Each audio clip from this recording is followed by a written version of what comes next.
Hi everyone and welcome back to my channel, and if you are new here then hello and welcome. My name's Alexis and I post 4 videos a week on a Tuesday, Thursday, Saturday and Sunday at 7 AM. So if you love a variety channel like this one and you want to see more videos, then please don't forget to hit that subscribe button. And now I'm going to share with you my January favourites. As I just mentioned, today I want to share with you my January favourites. So in these videos what I like to talk to you about is the places we've been, the products that I've brought and the books that I've been reading as well. I like to start with the places that we've been. So this month we haven't really been anywhere, I have to say. I have to be honest, January has been quite quiet. We've been quite busy around the house though. We have been tidying out the attic and trying to sell some stuff on eBay. So we've been very busy doing that. But at the end of last month it was our wedding anniversary and we did go to Battersea Power Station. How romantic. No, Battersea Power Station has now been transformed, I suppose you'd say, into a shopping centre. It's a very expensive shopping centre, but we decided to go there to have a little visit, and then afterwards we went to Honest Burger and then we went for a walk around Borough Market. So we basically had a little day out in London. We had a great time. It was really interesting to see Battersea Power Station and what they had done with it as well. It's quite an interesting place to go. I will link my video in the description box below for you, because obviously if you live in another country and you're watching this, you may never get the opportunity to go to Battersea Power Station, but if you do, it is a really interesting place to go and visit. The shops are very expensive though, I have to say. We looked at a watch shop and one of the watches in there was like £33,000, so we were like, yeah, I'll have 10 please. No, we were a bit like that. So yes, it was quite an expensive shopping centre, but it was interesting to go and visit, I have to say. And it was lovely to go to Borough Market afterwards and be in all the crowds with all the food and stuff. I really love Borough Market. I used to work round near there, so I used to go and visit Borough Market occasionally on a Friday, and I'd buy my husband and myself these world's best chocolate brownies. Unfortunately, due to my gluten intolerance now, I can't eat them anymore, but I did used to love they were called the world's best chocolate brownies, and they sell them in Borough Market and they are absolutely delicious. So yes, that was what we did at the end of last month. Now we'll move on to the products that I bought this month. So I needed some new makeup, so I went online to have a little look, and I do like to buy organic or natural makeup. I do think it's better for my skin. My skin in recent years has really cleared up, the acne has gone. I don't think it's just to do with the makeup, I also think it's to do with diet as well and exercise as well. I do think that as well, but I do think not putting too many chemicals on your skin is always a good thing. So I went and had a look on Amazon for I needed a powder for my face, so I put foundation on in the morning and I put cover stick on as well, and then I always put powder on. It's something I've always done. I find my makeup stays better if I put powder on after I put my foundation on, and I found this one. This is by a company called e.l.f, E.l.f. Now I'm not sure how many chemicals are in this, or if there aren't any chemicals in it. If anybody can tell me, then please let me know in the comments below. So I'm not too sure how good this is for you, but it does do a really good job, I have to say. So this is a Hello Glow setting powder, and it's just a translucent powder that you put on your face. It goes on really nicely and it stays on. I normally buy Lavera, but Lavera was really expensive this time around, so I decided to try this instead. It did come up when I typed in organic or natural makeup, so I don't know how truthful Amazon is about that sort of thing. So, but anyway, it is a good powder, I have to say. But the only thing I don't like about it, I'm not sponsored by any of these companies by the way, which is why I'm saying the only thing I don't, is it didn't come with a powder puff, so it kind of spills everywhere in the thing. I should have done that really, shouldn't I? You have to turn it like that to get it to stop spilling, and I find that I have to sort of tap it into the lid and then put my brush in and then brush over whereas when I have the powder puff I can kind of press it on, and I do actually prefer a powder puff in something like that, I have to say. And I also bought some new foundation as well. So the foundation that I bought is by Physics Formula, and it's organic wear. So it's a foundation that is actually organic. Again, I'm not sure if this is like truly organic, or because sometimes you can buy products and they will say organic and then it says 99.9% organic or something. So I'm not too sure how true this is, but I have used this already and I do really like it. It is very thin, however, I have to say, but I've been mixing it in with some foundation that I've already got by, oh, I can't remember the name of the company. That's that's an organic foundation as well, and I've been mixing it in with that, and it seems to go on and stay on really nicely. But for me, I do think this one was slightly too thin. I just wanted to try it to see what it was like, basically. It looked really interesting, and it wasn't too expensive either. For organic makeup it can get quite pricey, I have to say, but this one wasn't too expensive, and it is made with jojoba oil, I think that's how you say it. I'm never too sure with all these funny names, and that's meant to be quite good for the skin as well. So yes, I really like these products, and if I can find them I'll link them in the description box below for you. On to my next product. My husband, son and I recently went to a craft fair at our local country park. We go there quite regularly and they do have little craft fairs every so often, so we decided to go and have a look, and they had a stall there that was selling environmentally friendly products, and they were selling these biodegradable sponges, and I've always wanted to try these. I think a pack of 2 was about £5, so they weren't the cheapest, but I have one downstairs and I've been using it for the past month and it has lasted me, and I do think they are really good sponges as well. Obviously they get things clean, but they also tend to wipe up my sides really nicely as well.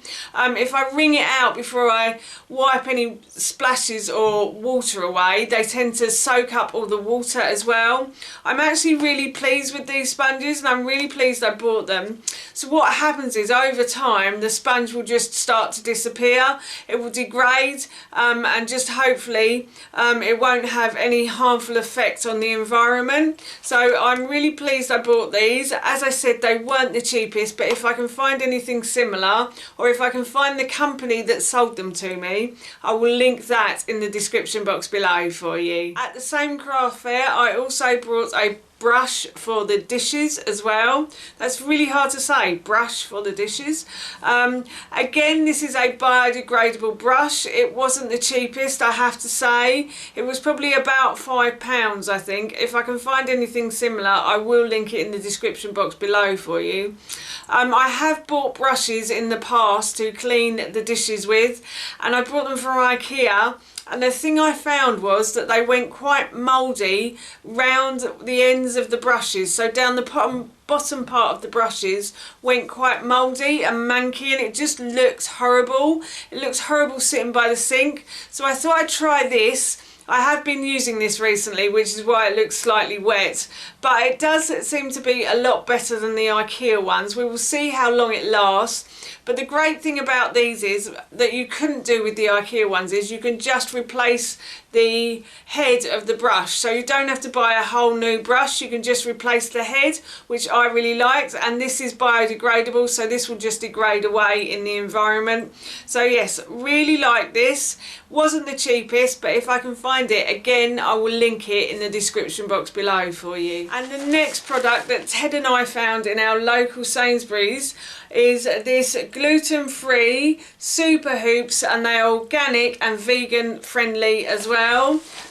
Ted and I were really pleased when we found these. Well, I was especially, because there's no ingredients in here that are very harmful at all. In fact, the ingredients in here are really good, and I was quite surprised.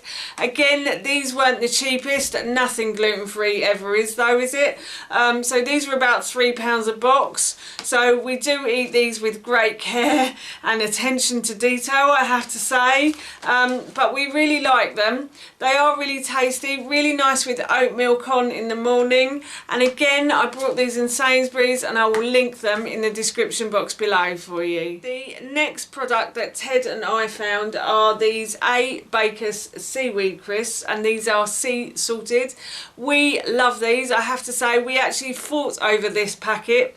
We only bought one because they weren't the cheapest in the store. I have to say they were very expensive for what they are, to be honest with you, but they are delicious.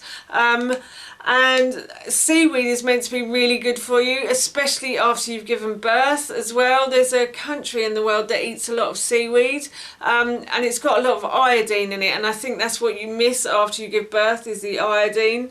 Iodine helps you to absorb your vitamins and minerals, so that's probably why seaweed is very good for you. This isn't too bad in ingredients either, I have to say. I was quite impressed with the ingredients they've used to make these crisps. Again, these weren't the cheapest. We bought these in our local health food store, Holland and Barrett, but we did really enjoy them, and as a little treat I thought they were really nice. Also, at the end of last month we bought Ted some new bookshelves. I'm trying to do that and make it look for his bedroom. So what we have done is we have moved all of his toys upstairs into his bedroom. He really wanted his toys in his bedroom, and we've just bought him a bit of extra storage for his books. We had a tidy out of his books and we've had a little clear out of his toys, and he now has this extra storage and that one behind me as well. I will insert a clip of both of those pieces of storage. He's really pleased and we're really pleased as well, and I was a bit unsure about putting a big bookshelf in his bedroom, to be honest. I was a bit worried about it. I thought it might look a bit too cluttered, but I'm really pleased we've done this. I think it makes the room look really cosy now. So yeah, Ted loves this bookshelf. We bought these shelves from IKEA. Of course, if I can find them, I will link them in the description box below for you. But we are all really pleased with the finished Ted bedroom now. And then finally onto books, and I have finished Harry Potter, the second book, and I have started on the first book. So if you watched my last video, you will know that I started on the second book by accident, but I am going back to read the first book again. I have read Harry Potter before. I really love Harry Potter. It's one of my favourite book series, I have to say. I haven't read a lot of book series, but this is honestly one of my favourites. It's definitely up there for me. So Harry Potter is a magical book, basically. It is really a magical book. I'm sure everybody knows who Harry Potter is. My son started reading these and it reignited a little spark in me to start reading them again, so that's why I'm reading them. My husband and son always laugh at me because whenever they ask about a movie, I've probably always seen the trailer on YouTube. I'm always watching trailers for movies on YouTube. I don't actually watch the movie, but I watch the trailer. And my husband always laughs because I think it was out of sequence, I watched Pirates of the Caribbean. So I watched the first one and then the third one, and then I went back and watched the second one. And he was like, "You haven't seen the second one when we went to see the third one?" And I was like, "Oh, it doesn't matter like that." So yes, I always do things out of sequence. So Howard was like, "Are you going to read the fourth book before you read the third now?" I was like, "Yes, that's what I'm going to do." But yes, as I said, I'm really enjoying reading these. I love Harry Potter, and if I can find this book, I will link it in the description box below for you. And then finally, I think I mentioned this book in my What I Got for Christmas last year. Can't believe Christmas was last year now. Anyway, yes, What I Got for Christmas last year, I mentioned this book. I am still trying to get round to reading this. I've got quite into reading Harry Potter, but it's still on my books to read list. My mum bought me this, and this is the Queen of Herbs Jamie Oliver Jenka's Herb Cookbook, and this is a cookbook all about herbs and how to grow them and cook them and what recipes to use them in as well. I was really pleased when my mum bought me this book for Christmas. I love herbs and I love learning about herbs as well, so I am really looking forward to reading this book, and it still is on my to-do list, so I definitely think I might be reading this next before I move on to Harry Potter book 4 or book 3, I'm not sure yet. Anyway, yes, so anyway, I will link this in the description box below for you. That's my favourites for January, and that's it from me. Thank you so much for watching. Please feel free to give me a big thumbs up if you enjoyed this video, and please feel free to leave any comments below, and please don't forget to hit that subscribe button. See you all soon. Bye.